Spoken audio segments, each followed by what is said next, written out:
तो last part के and में हम लोगों ने देखे थे कि सब लोग मिल के पीयूल को ढूंढ रहा था, लेकिन किसी को भी पीयूल मिल नहीं रहा था। लेकिन हम लोग देखते हैं कि पीयूल उन लोगों के पास ही था। दरअसल गाइस सब लोग मिलकर भी पीयूल को इसलिए नहीं ढूंढ पा रहा था क्योंकि पीयूल की छुपने की स्किल एक अलग ही लेवल पर था। फिर हम लोगों को इंस्ट्रक्टर की बेस को दिखाया जाता है। इंस्ट्रक्टर की बेस से मेरा मतलब फर्स्ट शॉट, सेकंड शॉट और थर्ड शॉट जहाँ पर रह रहा था उस जगह को हम लोगों को दिखाया जाता है। फिर हम लोग देखते हैं कि हमारा पीयूल उस जगह पर आ चुका था। पीयूल देखता है कि यहाँ पर तो बहुत सारे एसेसिन्स गार्ड कर रहा था। पीयूल सोचता है कि चाहे यहाँ पर कितने भी गार्ड रहे लेकिन मेरे लिए तो ये कुछ भी नहीं है। और हम लोग देखते हैं कि पीयूल वहां पर अपने प्रेजेंस को छुपाने के लिए एक टेक्निक को यूज करने लगता है। तो हम लोगों को यहाँ पर पता चलता है कि इंस्ट्रक्टर ने छुपने के लिए उन लोगों को जो टेक्निक दिया था उस टेक्निक का नाम था टर्टल ब्रीथिंग टेक्निक। इस टेक्निक की मदद से वो लोग अपने प्रेजेंस को हाइड कर सकते थे। लेकिन इस टेक्निक का डिसएडवांटेज यह था कि अगर इस टेक्निक को यूज करते टाइम कोई मूव करता है तो ये टेक्निक काम नहीं करेगा। लेकिन मेन कैरेक्टर ने इसका भी एक सोल्यूशन निकाल लिया था। पीयूल ने थंडर स्प्लिटिंग टेक्निक और टर्टल ब्रीथिंग टेक्निक को मिला के एक ऐसा टेक्निक को बना लिया था जिसकी मदद से वो अपने प्रेजेंस को मूव करते हुए भी बहुत ही आसानी से हाइड कर सकता था। उसके बाद हम लोग देखते हैं कि पीयूल ने उन दोनों एसेसिन के बीच में से चला जाता है और वो दोनों एसेसिन्स को कुछ भी पता नहीं चलता है। उसके बाद पीयूल अंदर आने के बाद एक रूम के अंदर चला जाता है। उसके बाद पीयूल अंदर आने के बाद चारों तरफ देखने लगता है और अपने मन में सोच रहा था कि क्या यहाँ पर कोई ऐसा सीक्रेट है जो ये लोग हम लोगों से छुपाना चाहता है। उसके बाद हम लोग देखते हैं कि पीयूल ढूंढते ढूंढते वही स्क्रोल को निकाल लेता है। दरअसल गाइज ये वही स्क्रोल होता है जिसको हम लोगों ने शायद से पार्ट 2 में या फिर पार्ट 3 में देखे थे और आप लोगों को याद नहीं है तो मैं बता देता हूँ। इस स्क्रोल में एसेसिनेशन रिक्वेस्ट के बारे में बताया गया था और इसी स्क्रोल में एसेसिनेशन रिक्वेस्टर का नाम भी लिखा हुआ था। तो यहाँ पर हम लोगों को पहली बार रिक्वेस्टर का नाम भी पता चलता है जो कि था वो गुन संग। और इस लेटर को पूरा पढ़ने के बाद पीयूल बहुत ही गुस्सा हो जाता है और अपने मन में सोचता है कि आखिर ये वो गुन संग कौन हो सकता है जो 300 बच्चों को किडनैप करा के 7 साल के लिए ट्रेनिंग करवाता है। और तो और वो 300 बच्चों में से लगभग 270 बच्चों की मौत भी हो चुका है। और उसके बाद पीयूल अचानक से फील करता है कि कोई उसकी तरफ आ रहा था और हम लोग देखते हैं कि वो था फर्स्ट स्वॉर्ड। और फर्स्ट स्वॉर्ड यहाँ पर आने के बाद रूम की दरवाजा खोलता है और चारों तरफ देखने लगता है। हम लोग देखते हैं कि वहाँ पर पीयूल नहीं था। उसके बाद फर्स्ट स्वॉर्ड जब बुक्स की तरफ देखता है वो देखता है कि बुक्स जिस जगह पर था वो उस जगह पे बुक नहीं था और फर्स्ट स्वॉर्ड को पता चल चुका होता है कि यहाँ पर कोई आया था। उसके बाद हम लोगों को सेकंड स्वॉर्ड और थर्ड स्वॉर्ड को दिखाया जाता है जो कि अंदर आ रहा था। वो दोनों फर्स्ट स्वॉर्ड को देख के थोड़ा शॉक हो जाते हैं और हम लोग देख पाते हैं कि फर्स्ट स्वॉर्ड अपने बॉडी से बहुत ही प्रेशर रिलीज कर रहा था। थर्ड स्वॉर्ड फर्स्ट स्वॉर्ड से पूछता है कि क्या हुआ, तुम इतने गुस्से में क्यों हो। फर्स्ट स्वॉर्ड बोलते हैं कि रूम में कोई आ गया था। और सेकंड स्वॉर्ड और थर्ड स्वॉर्ड ये बात सुनने के बाद बहुत ही शॉक हो जाता है और बोलता है कि इतनी ज्यादा एसेसिन के बीच में से कौन अंदर आ सकता है। वो तीनों मिलके बहुत देर सोचने के बाद उन तीनों को पता चल चुका होता है कि यहाँ पर कौन आया था। यहाँ पर इतनी एसेसिन के बीच में से किसी को ना पता चलते हुए अंदर आने की एबिलिटी सिर्फ पीयूल के अंदर ही था। और हम लोग देख पाते हैं कि पीयूल अभी भी अपने प्रेजेंस को हाइड करके उन तीनों के ऊपर ही छुपा हुआ था। और उसके बाद हम लोग देखते हैं कि फर्स्ट शॉट डिसाइड करता है कि वो पीयूल की वजह से सभी बच्चों को पनिशमेंट देगा। सेकंड शॉट और थर्ड शॉट पूछता है कि किस तरीके की पनिशमेंट। फर्स्ट शॉट बोलता है कि वो हेल फ्लूइड की मदद से सबको पनिशमेंट देगा। और ये बात सुनने के बाद सेकंड शॉट और थर्ड शॉट बोलता है कि लेकिन हम लोगों ने डिसाइड किया थे कि हम लोग सबसे आखिर में हेल फ्लूइड को यूज करेंगे। जिसकी जवाब में फर्स्ट शॉट बोलता है कि अब पीयूल को और सभी बच्चों को दिखाने का टाइम आ गया है कि उन लोगों के असली ओनर कौन है। और हम लोग देखते हैं कि वो सब लोग आखिर में राजी हो जाता है। और उसके बाद हम लोग देखते हैं कि फर्स्ट शॉट एक ऊंची जगह पर आ जाता है और फर्स्ट शॉट के हाथ में हम लोग वही हेल फ्लूइड को देख पाते हैं। और हम लोग नीचे देख पाते हैं सब लोगों को। हम लोग देखते हैं कि सब लोग अभी भी पीयूल को ढूंढ रहा था लेकिन किसी को भी पीयूल अब तक नहीं मिला होता है। अचानक से सभी लोगों को किसी आवाज सुनाई देने लगता है और हम लोग देखते हैं कि इस आवाज की वजह से सब लोगों को अपना पूरा बॉडी पे किसी तरह की पेन की फील होता है। और इस आवाज की वजह से सब लोग मिट्टी पे गिर गया था और सब लोग चिल्लाने लगता है। हम लोग लीमिन को देखते हैं जो कि अपने मन में सोच रहा था कि मुझे ऐसा फील हो रहा है कि कोई इंसेक्ट मेरा बॉडी को डिवावर कर रहा है। हम लोग देखते हैं कि लीमिन के पास कोई आ जाता है और हम लोग देख पाते हैं कि ये था हमारा पीयूल जो कि बिल्कुल ही सही सलामत खड़ा हुआ था।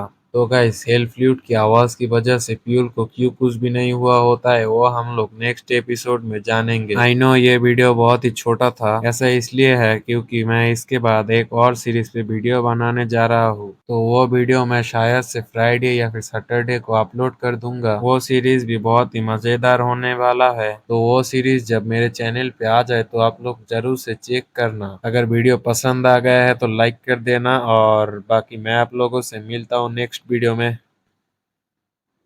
Bye bye.